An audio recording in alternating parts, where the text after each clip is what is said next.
Les sénateurs sartois y pensaient déjà depuis plusieurs années. Cette fois, cela sera concret. D'ici septembre prochain, du vin du Sud-Sarthe fera son entrée à la table du restaurant du Sénat.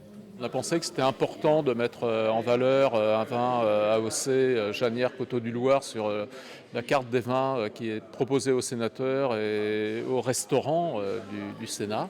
Ce jeudi, 18 bouteilles ont été goûtées à l'aveugle par 12 élus et viticulteurs locaux. Et pour le grand vainqueur, c'est la garantie de se frayer une place sur l'une des tables les plus prestigieuses de France.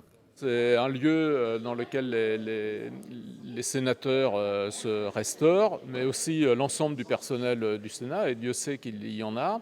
Et en fait, il y a des menus traditionnels, comme on trouve dans tous les restaurants, et puis des menus plus élaborés, notamment quand on a des invités.